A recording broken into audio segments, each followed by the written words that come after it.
Hi guys, MCKOLA here from Full Time Devils, and this man right next to me is Paul Ballos, and he is of course from Diario Sport, one of the biggest publications in Barcelona. First things first, how you doing? Good.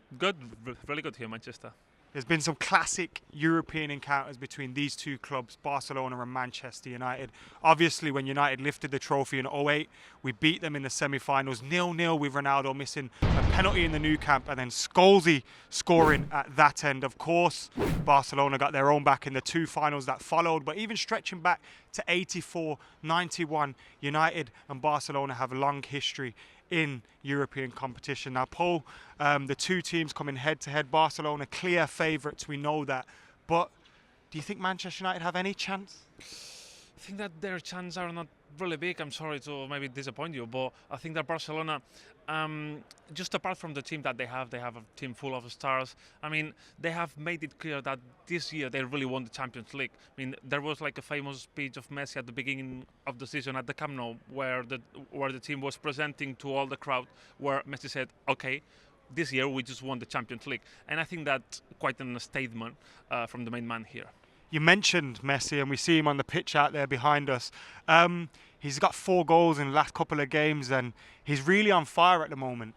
Is there any way to stop him? I remember feeling helpless watching him torment us in the finals, and is there any way to stop this guy? That's a good question. I mean, I don't think I have the answer.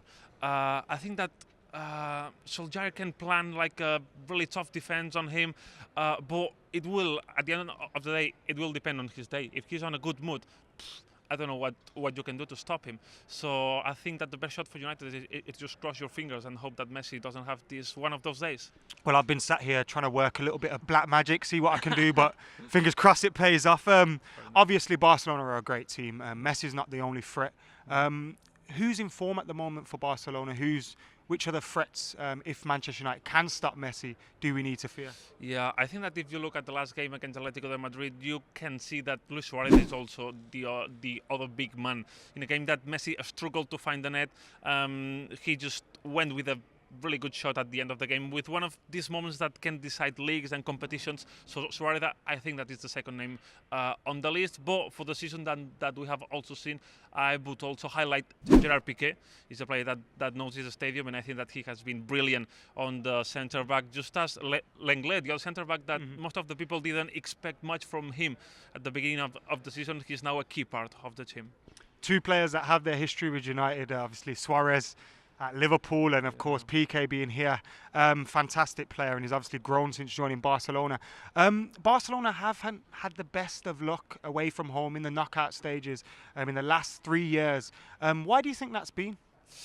I mean, because Champions League is a difficult competition. I mean, in Champions League there are 22 players on the pitch, but history also plays, the badge also plays, and a lot of mental things can influence just apart from the game itself. So I think that the Champions League has more than the tactical and the football issues, and that's why it's good to have Barcelona and Man United, two big teams with a real history in the world of football, here together to play again. I'm glad that you mentioned history and the badge, because I really think that's what got us over the line against Paris Saint-Germain. I really do, and hopefully it can come into play again here and we can get revenge for those two finals. But what is the perception of Ole Gunnar Solskjaer's Manchester United over there in Barcelona and in Spain? I think, to be honest, that people in Barcelona was quite optimistic when the draw ended up with Man United and Barcelona, because Man United is a team that makes like a group of players that probably is not on his peak, to be honest, because most of the best players of Man United are still like progressing, like Pogba, like Rashford. But it's a team that also has his history, that just as I commented, and it probably prevents a team like Barcelona just to get easy on it, just to get relaxed on it. So they will be really aware of all the dangers that a team like Man United, not just only the players, also Old Trafford, this wonderful stadium, can have for a team like Barcelona. Right then, what's your match prediction for the game? Manchester United, Barcelona, first leg here at Old Trafford. Your prediction is? I'm sorry if it hurts you, but my prediction is going to be a 3-1 for Barcelona. Hate to hear that. I'm going to go more optimistic. I think United will take a result to the Nou Camp. It might be a score draw, but I'm going to let my heart overrule my head and say 2-1 United. Might be wrong though.